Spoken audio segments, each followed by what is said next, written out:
Welcome to this episode of the Mindset RX'd series of the Alpha Movement podcast. Today I'm joined by Tom Kendall. Now, after hearing the most recent episodes of the CrossFit Games athletes and coaches, you may be thinking, who's this?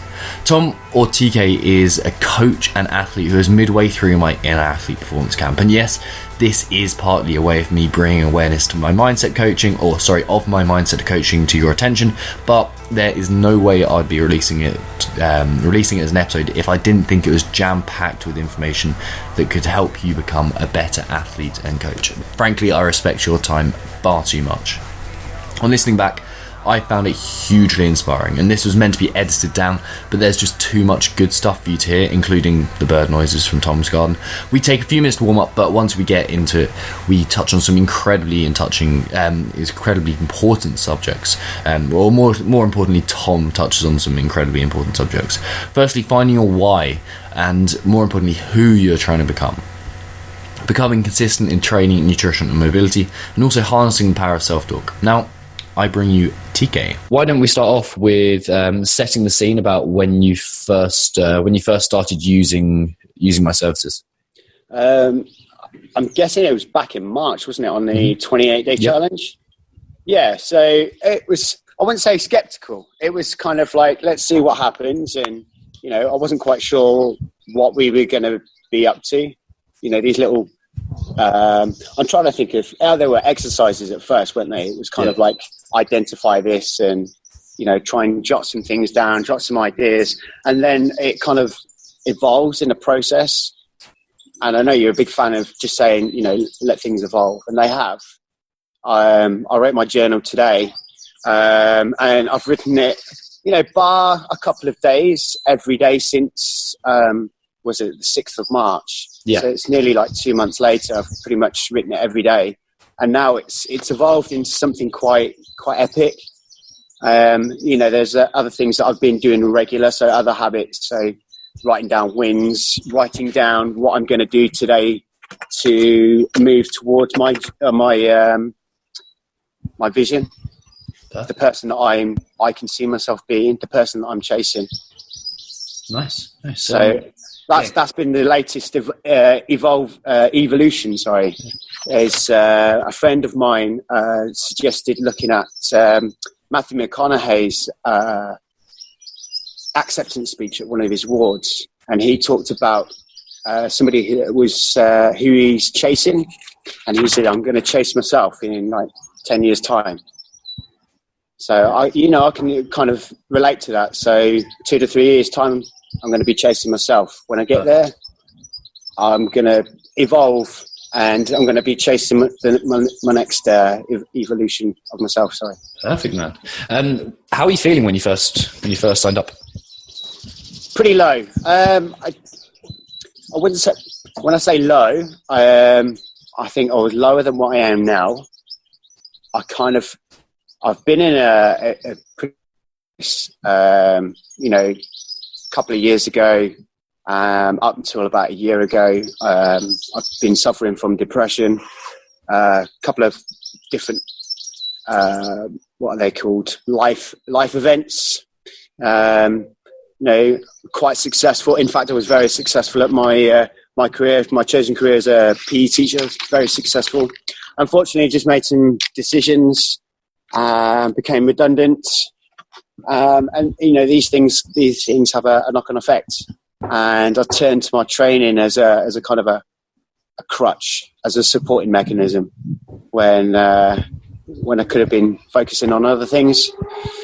So I hit a low point, and one of a mutual fan of Chris Moore, he unfortunately passed away in June last year.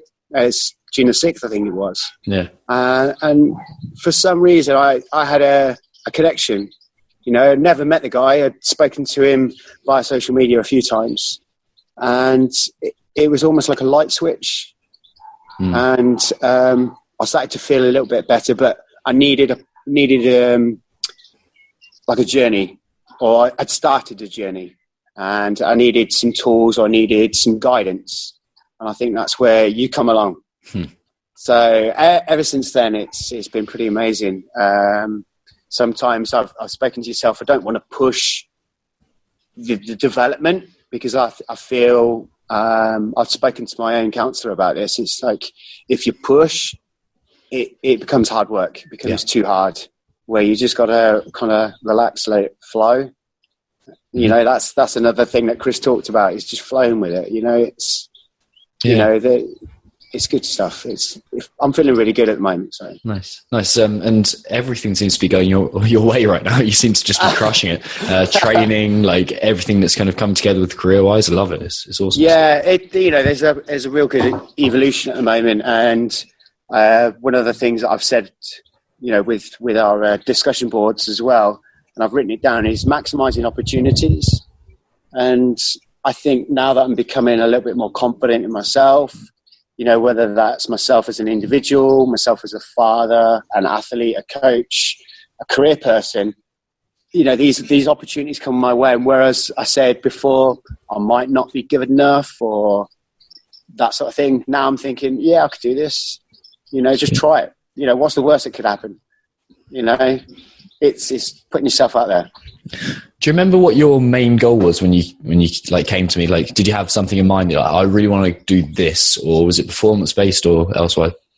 I think for myself, it was just kind of get myself back on an even keel as an individual. Finding myself. I think that's where I struggled the most when we first started talking. Was I wasn't sure who I was. Unfortunately, I separated from my wife a year ago.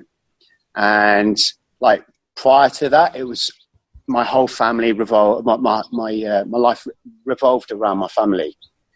And then to be separated from the ones that you love, you kind of lose touch with who you are. So I had to kind of work out who I was as an individual, and you suggested a few different exercises to do. And I think I'm kind of nailing it. There's still a few things to work on. But I'm just going to let it evolve. It will evolve, and you are nailing it, man. Like honestly, you are. Like you're doing everything that I asked you to do. It's awesome, and that's why you're kind of like consistent with it, and that's why you're getting the results you are. I think that's a big thing, is being consistent. You know, we talked about daily habits and small steps, and you know, it's this: do a little bit today, a little bit later on, a little bit, and these little things, they accumulate, don't they? I'm a big fan of Chris Moore, so I've read a lot of his stuff, and he talks about that same sort of thing. And I'm sure there are so many other people out there. You know, we talk about as well.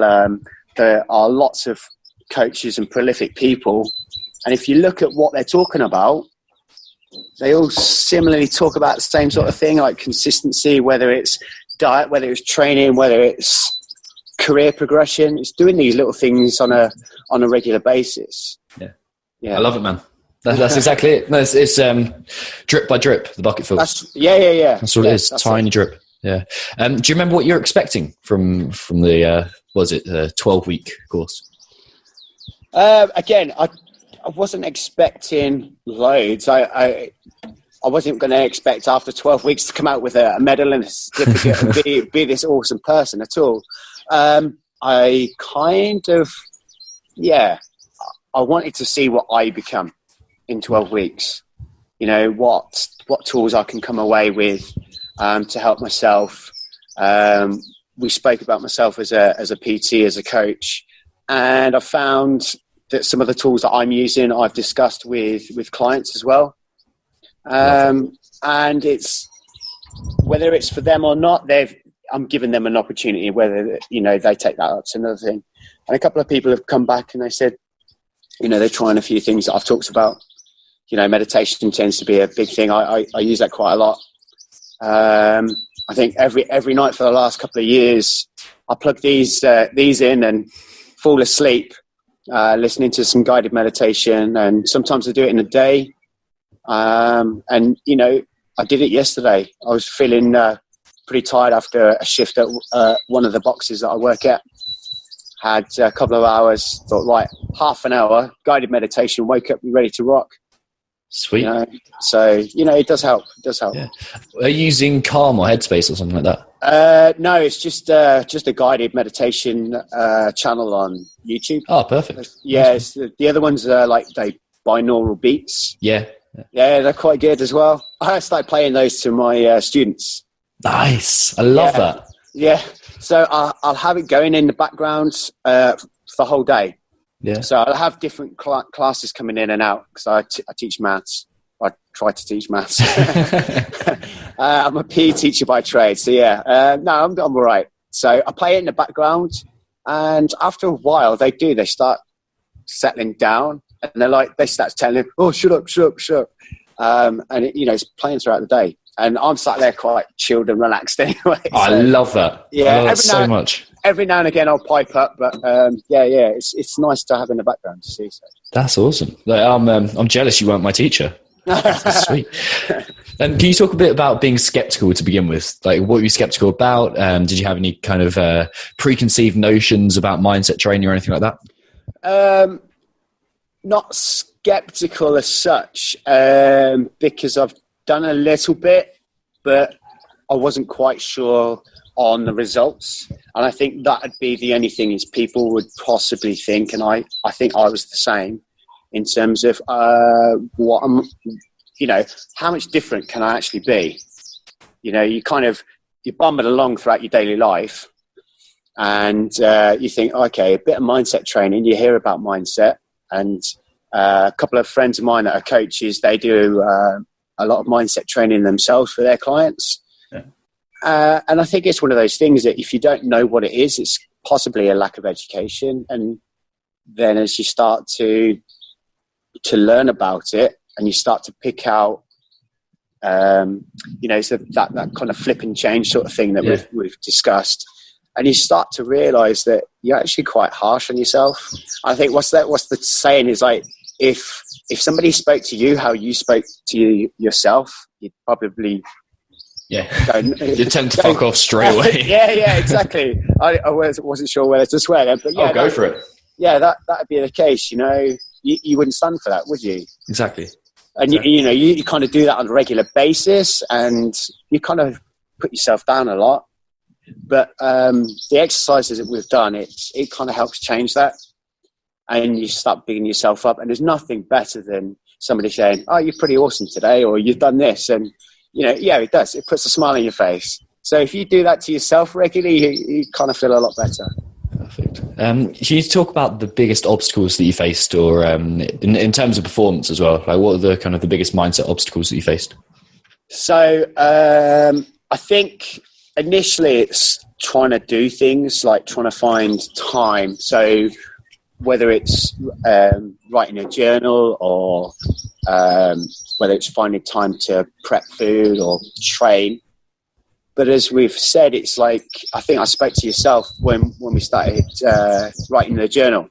I was running out of time. It's like, well, do a little bit here and a little bit over there, and it will develop. It will build itself. And it's the same with food prep. It's the same with training or coaching. Like, fit it in somehow. I spoke to a client the other day where he was talking about, regularity, turning up, making it a habit. The first thing is just getting through the door, getting something down on paper when you're journaling, let it evolve. I'm going to shoot in, man. I was about to say, is it raining? It starts to rain, so just bear with me for a sec. I'll probably end up dropping you or something now. So I forget what was you saying about... talking about time, finding your time for it. And so it's... Like during the week, I've said to yourself, kind of my weeks go as like, my week, I tend to say, starts on a Wednesday, because Wednesday, Thursday, Friday, I'm at school, I teach. And that's the hardest time to actually write my journal in my preferred time. I prefer to write it first thing in the morning, put my headphones on, listen to some binaural beats, and just like let it flow. But when I'm at school, it's kind of like I'm getting it done, or just fitting it where I can. Sometimes it's towards the end of the day, sometimes it's during a free period at school. But then it's the same with anything. It's kind of fit it in. I was talking about the clients, wasn't I? So it's kind of you got to try, if you're training and you say, oh, I'm gonna go to the gym and I'm gonna smash it 4 days, 5 days a week. It's like, well, can you do that? Just get through the door, and then it starts to evolve, and you find patterns of when you can train, when you feel good, when you feel awesome to train. So it might be first thing in the morning, it might be last thing at night, it might be straight from I was going to say school then, but straight from work. And in my training, I've trained first thing in the morning. That works quite well. I've trained later in the evening. It's kind of, some are better for other people. It's like first thing in the morning, I'm okay with steady state stuff or cardio based gymnastics sort of stuff. Metcons, no. Metcons is like later in the day.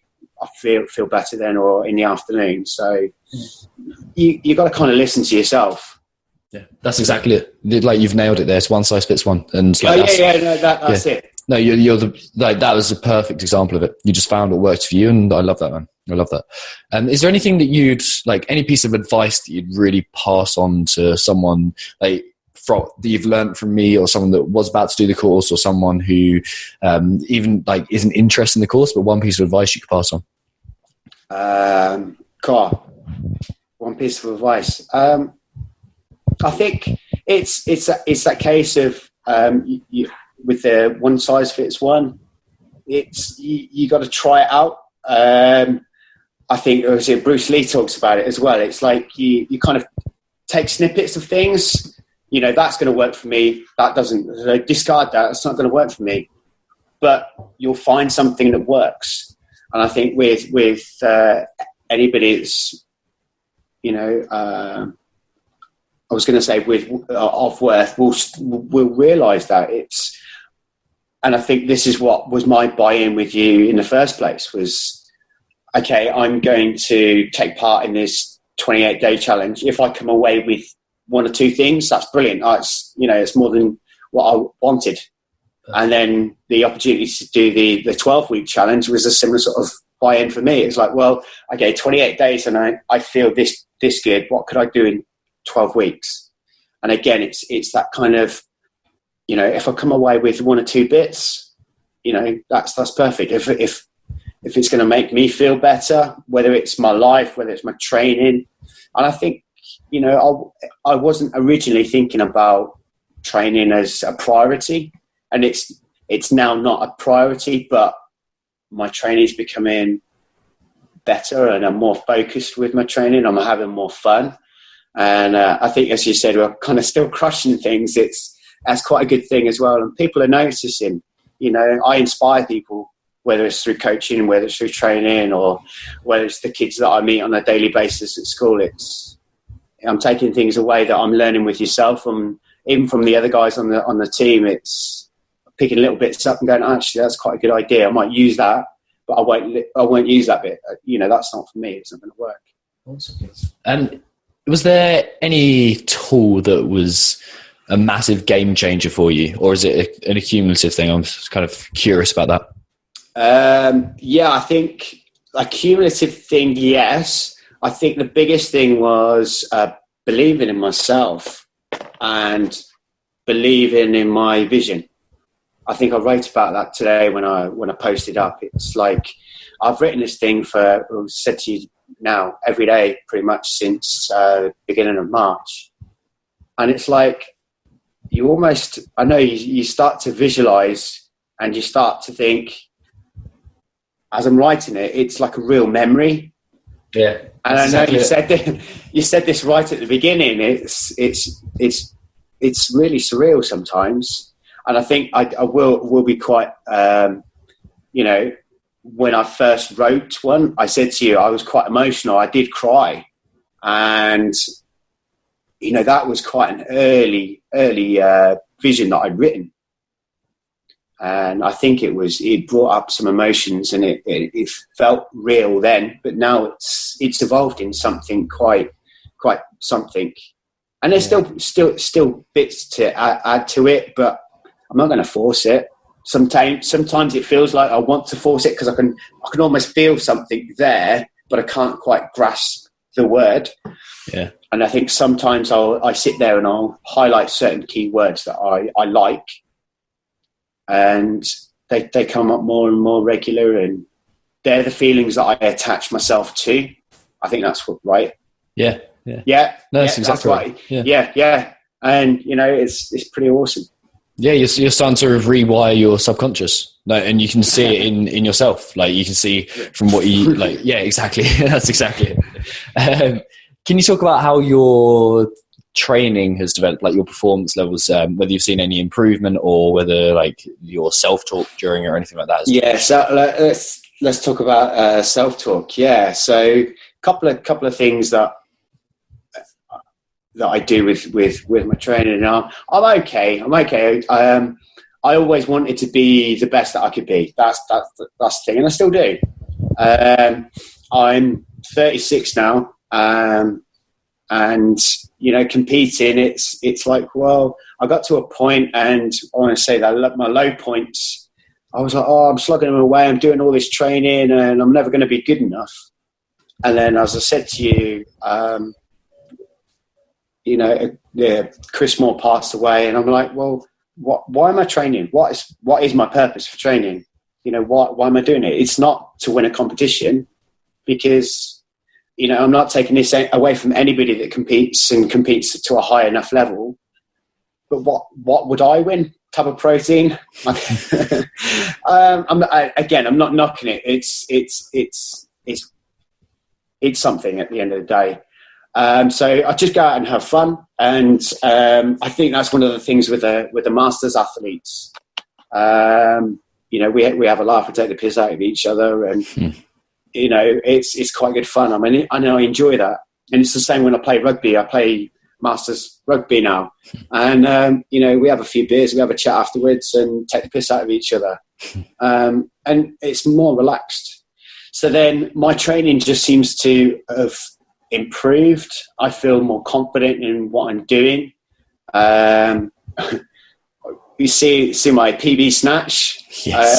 Yes. So my snatch was 80 kilos, and I rounded up to 83 for the CrossFit Open.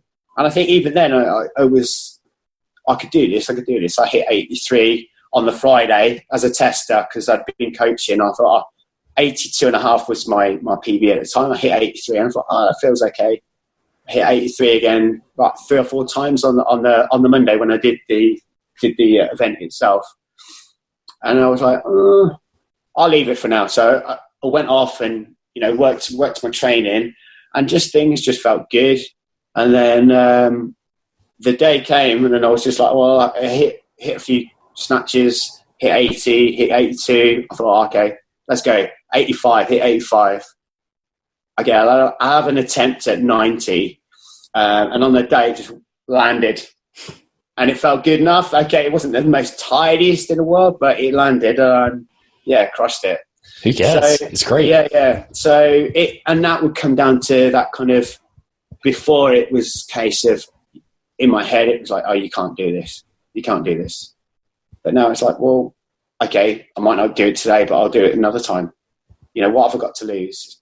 And it was the same this morning with the back squat. I said to you about hitting a back squat, and it was kind of like, I put expectations on myself, and it doesn't always turn out. And I was like, well, okay, I didn't hit 175 on a back squat. So what? I know I can smash 170. So I did 170, and it was like, okay. So that was done. And it's a case of, sometimes you set yourself high standards, high expectations. And I'm not saying you shouldn't set high expectations, but sometimes they're probably a little bit too far and too much of a stretch for what you are at this point in time. So you just got to work that middle ground sometimes. And yeah, that's exactly it. Like you get 2 types of people. You get, well, very specific, very broad, general sweep. But you'll get people who don't believe they can achieve something, and they'll always say, "Oh, this is shit." And then you'll get the equally damaged, like super optimist, damaging super optimist, who's just like, "Yeah, it'll be fine. I can do this whenever I want. I can just crush it." And but they fail to put in the hard work.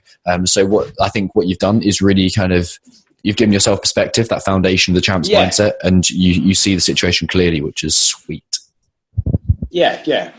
And I think that's one of my big things, is seeing things clearly with the right perspective at this point in time. Yeah, removing the bias lens. What does the future hold for you? Awesomeness. Yes. I said about maximizing opportunities and the vision as well. So the future holds for me. I'm going to be successful. I am successful already. I've started something pretty awesome in my coaching, and I'm going to let it evolve and let it develop. So whether it's communicating with my peers and having confidence in doing that, whether it's meeting new clients and helping them meet their vision or their purpose, what they're training for, whether it's becoming a successful business owner, well, that's going to be the future. And of course, my two little ones, they mean a lot, they mean a lot to me. Yeah, they're pretty awesome. So they're a big priority. So that has got to be pretty awesome. I'm excited for you. Thank you. Off the record, you have crushed this. Completely crushed this, and I don't know why that needs to be off the record. In public, you have crushed this. You've kind of thrown yourself into it, and to see the development that you've gone through and the change that you've gone through, it's inspiring. You're one of the people that I think everyone in the inner athlete performance camp is the same. But I wake up, I read your vision, and I'm like, fuck, this is awesome. You inspire me to be a better version of myself. So it's awesome. I'm going to say as well, I really thank you for the opportunity for having me on board. And, I'd listened to your podcast a few times, and, I thought, this guy's pretty cool. And then we kind of communicated earlier this year, and I was like, let's see what happens. And it's good. We'll have to meet up at some point for a beer. Definitely.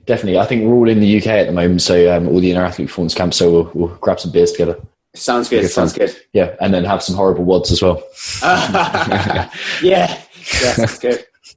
Thanks for listening to another episode of the Alpha Movement Podcast. Please, if you enjoyed the show, subscribe, leave 5-star review and all that jazz. It helps the show grow and helps me reach more guests. Be sure to check out my books, Intensity Tolerance and The Impossible Art of Consistency, on Amazon. Usually searching for my name, Tom Foxley, will bring them up.